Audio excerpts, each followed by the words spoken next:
पूजा राठौर शर्मा, स्वागत है आपका न्यूज 24 पर। और देखिए, इस खास पेशकश में यही जानने की कोशिश करेंगे कि क्या पीएम नरेंद्र मोदी का जादू खत्म हो गया है।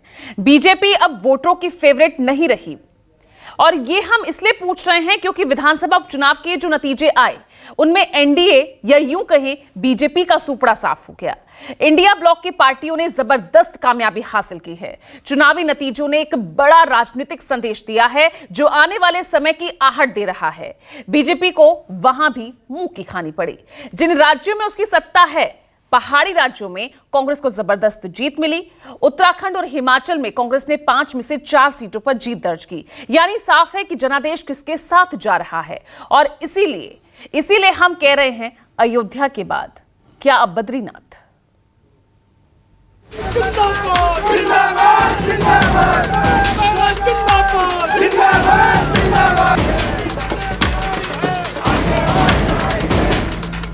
जनता भगवान के आशीर्वाद से भारी बहुमत से हम जीते हैं। बद्रीनाथ की जनता ने चुनाव लड़ा है और पूरी बद्रीनाथ की जनता को मैं बहुत बहुत धन्यवाद देना। पूरे देश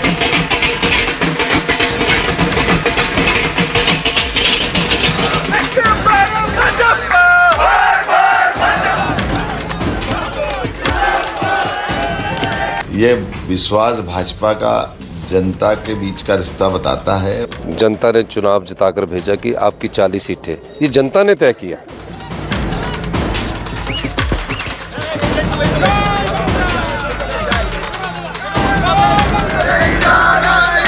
उत्तराखंड की जनता तक परिवर्तन का संदेश जरा सा देर में पहुंचा।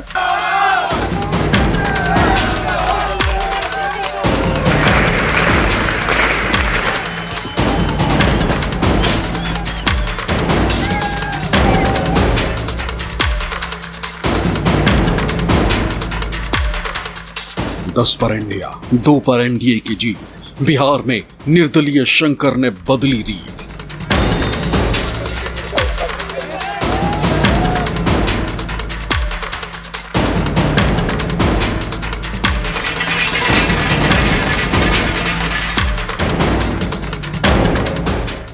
उपचुनाव में इंडिया का बढ़ा जनाधार, दिल्ली तक गूंज रही एनडीए की हार। चुनावों में इंडिया का शानदार प्रदर्शन जारी है। लोकसभा चुनाव के 1.5 महीने बाद विधानसभा की 13 सीटों पर उपचुनाव हुए, जिसमें इंडिया ब्लॉक ने एनडीए का सुपड़ा साफ कर दिया। 10 सीटों पर इंडिया ब्लॉक के प्रत्याशियों ने जीत दर्ज की। देश में किस तरीके से राजनीतिक बदलाव हो रहे हैं, इसका एक बड़ा प्रमाण लोकसभा चुनाव के बाद हुए विधानसभा उपचुनाव में आया है, जिसमें एनडीए गठबंधन को इंडिया गठबंधन द्वारा करारी हार का सामना करना पड़ा है।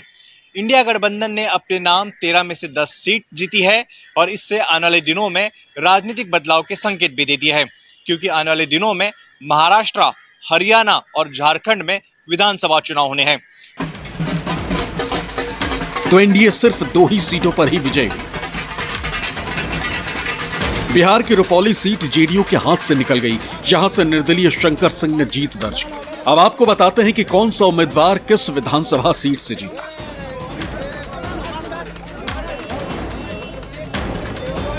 हिमाचल प्रदेश में राजनीतिक खेल की शुरुआत राज्यसभा चुनाव से हो गई, जब बीजेपी ने बड़ा उलटफेर करते हुए राज्यसभा की सीट पर जीत दर्ज की। 3 निर्दलीय विधायकों ने बीजेपी का दामन थाम लिया। तीनों जगह उपचुनाव हुए तो बीजेपी ने निर्वर्तमान विधायकों पर दाव आजमाया, लेकिन 2 जगह हार का सामना करना पड़ा। देहरा सीट पर मुख्यमंत्री सुखविंदर सिंह सुक्खू की पत्नी कमलेश ठाकुर ने जीत दर्ज की। उन्होंने बीजेपी उम्मीदवार होशियार सिंह को 9,399 वोटों के अंतर से हराया। कमलेश को 32,737 वोट मिले तो होशियार सिंह को 23,338 वोट। नालागढ़ सीट से कांग्रेस के हरदीप सिंह बावा ने जीत दर्ज की। उन्होंने बीजेपी के केएल ठाकुर को 8,990 वोटों के अंतर से शिकस्त दी। हरदीप सिंह को 34,608 वोट मिले तो केएल ठाकुर को 25,618 मत ही मिल सके। हमीरपुर सीट से बीजेपी के प्रत्याशी आशीष शर्मा ने जीत दर्ज कर पार्टी की इज्जत बचाई। उन्होंने कांग्रेस के डॉक्टर पुष्पिंदर वर्मा को 1571 वोटों के अंतर से हराया। यहां कांटे की टक्कर रही। आशीष शर्मा को 27,041 मत मिले तो कांग्रेस के डॉक्टर पुष्पिंदर वर्मा को 25,470 वोट मिले। पंजाब के जालंधर पश्चिम सीट पर आप ने एक तरफा जीत दर्ज की। इस सीट को मुख्यमंत्री भगवंत सिंह मान ने साख का सवाल बना रखा था। उन्होंने लोकसभा चुनाव के बाद से ही जालंधर में डेरा डाल लिया।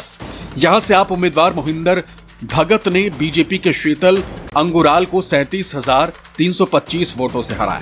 मोहिंदर को 55,246 तो शीतल को 17,921 वोट मिले। उत्तराखंड की दोनों सीटों पर कांग्रेस ने जीत दर्ज की। यहां कांटे की टक्कर मंगलोर सीट पर रही। बद्रीनाथ सीट से कांग्रेस के लखपत सिंह बुटोला ने 5,224 वोटों के अंतर से जीत दर्ज की। उन्होंने निवर्तमान विधायक और बीजेपी विधायक राजेंद्र सिंह भंडारी को हराया। भंडारी पिछले चुनाव में कांग्रेस के टिकट पर जीते थे, लेकिन पाला बदलकर बीजेपी में शामिल हो गए थे। लखपत सिंह को 28,161 तो राजेंद्र सिंह को 22,937 वोट मिले। मंगलोर सीट पर कांटे की टक्कर रही। यहां कांग्रेस के काजी मोहम्मद निजामुद्दीन ने 422 वोटों के अंतर से जीत दर्ज की। उन्होंने बीजेपी के करतार सिंह भड़ाना को हराया। काजी मोहम्मद को 31,727 वोट मिले तो करतार सिंह को 31,305 मत हासिल हुए। पश्चिम बंगाल के रायगंज सीट से टीएमसी के कृष्ण कल्याणी ने जीत दर्ज की। उन्होंने बीजेपी के मानस कुमार घोष को 50,077 वोटों से मात दी। कृष्ण कल्याणी को 86,479 वोट मिले तो मानस कुमार घोष को 36,402 वोटों से संतोष करना पड़ा। रणघाट दक्षिण सीट से टीएमसी के मुकुटमणि अधिकारी ने 39,048 वोटों के अंतर से जीत दर्ज की। उन्होंने बीजेपी के मनोज कुमार विश्वास को हराया। मुकुटमणि को 1,13,533 वोट मिले तो मनोज कुमार को 74,485 मत हासिल हुए। बगदा सीट से टीएमसी की मधुपर्णा ठाकुर ने जीत दर्ज की। उन्होंने विनय कुमार विश्वास को 33,455 वोट से हराया। मधुपर्णा को 1,77,006 वोट मिले तो विनय कुमार को 74,251 मत प्राप्त हुए। मानिकटोला सीट से भी टीएमसी ने बड़े अंतर से जीत दर्ज की। यहां पार्टी के सुप्ती पांडे ने बीजेपी के कल्याण चौबे को 55,101 वोटों से हराया। सुप्ती को 72,735 वोट मिले तो कल्याण को 17,664 वोट प्राप्त हुए। मध्य प्रदेश के छिंदवाड़ा की अमरवाड़ा सीट पर कांटे की टक्कर रही, जिसमें बीजेपी के कमलेश प्रताप शाह ने जीत दर्ज की। उन्होंने कांग्रेस के धीर नशा सुखराम दास इनवाती को 3,027 वोट से हराया। कमलेश को 83,105 वोट मिले तो धीर नशा को 80,078 मत प्राप्त हुए। तमिलनाडु की विक्रावांडी सीट पर डीएमके प्रत्याशी अन्नियूर शिव जीते। उन्होंने पट्टाली मक्कल कांची के अंबुमड़ी एस को 65,199 वोटों से हराया। अन्नियूर को 1,18,737 वोट मिले तो अंबुमड़ी को 53,438 वोट मिले। बिहार में पूर्णिया के रुपौली सीट पर बड़ा उलटफेर हुआ। यहां से निर्दलीय शंकर सिंह ने जीत दर्ज की। उन्होंने जेडीयू से ये सीट छीन ली। जीत का अंतर 8,246 रहा। उन्होंने कलाधर प्रसाद मंडल को मात दी। शंकर सिंह को 68,070 वोट मिले तो कलाधर को 59,824 मत मिले। आरजेडी की बीमा भारती तीसरे स्थान पर रही। उन्हें 30,619 वोट मिले। अब आपको बताते हैं कि आखिर 7 राज्यों की 13 सीटों पर उपचुनाव क्यों कराने पड़े। इसमें 10 विधायकों ने पाला बदला, जिसकी वजह से उन्हें विधानसभा से इस्तीफा देना पड़ा।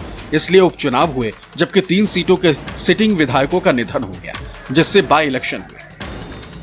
रणघाट दक्षिण बीजेपी विधायक मुकुटमणि के टीएमसी में शामिल होने की वजह से उपचुनाव हुए। रायगंज में 2021 में कृष्णा कल्याणी ने बीजेपी उम्मीदवार के रूप में जीत दर्ज की थी। टीएमसी में शामिल होने की वजह से उपचुनाव हुए।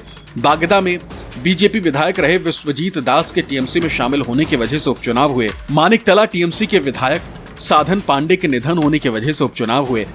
जालंधर पश्चिम सीट पर उपचुनाव शीतल अंगुरल के बीजेपी में शामिल होने की वजह से हुए। आप विधायक रहे अंगुरल लोकसभा चुनाव से पहले पार्टी बदल ली थी, इसलिए उपचुनाव हुए। बद्रीनाथ कांग्रेस विधायक राजेंद्र सिंह भंडारी के बीजेपी में शामिल होने की वजह से उपचुनाव हुआ।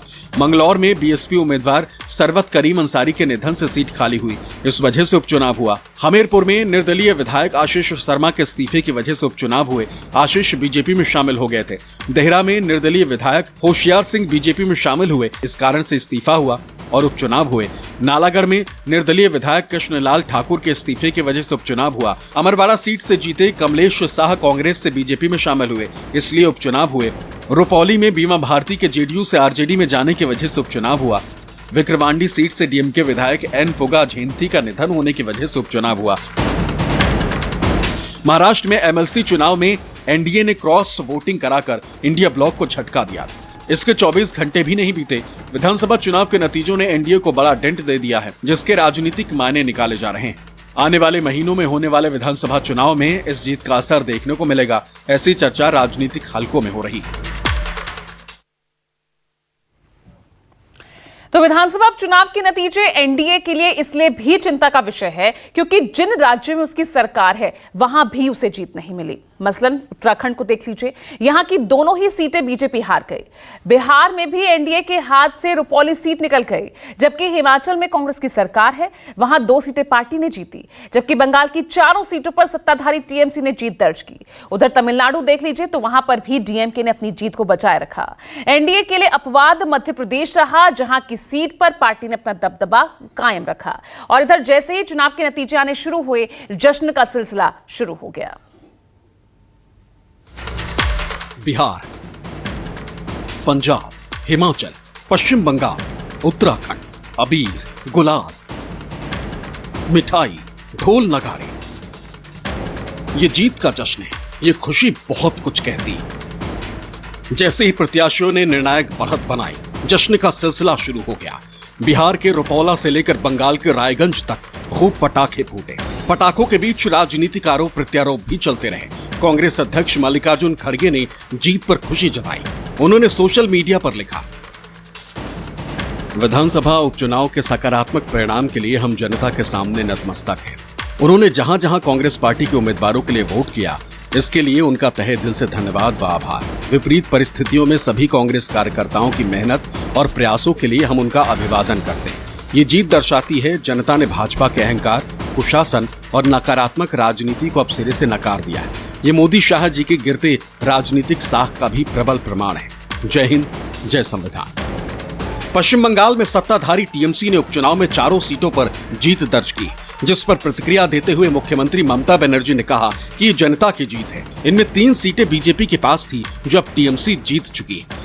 4টে সিটের মধ্যে 3টে সিট ছিল বিজেপি, লোকসভাতেও ছিল, বিধানসভাতেও ছিল, সেটা তৃণমূল কংগ্রেস জিতেছে। আমি এর জন্য সমস্ত মানুষকে আমাদের কৃতজ্ঞতা, প্রণাম, সালাম, দোয়া যাই বলুন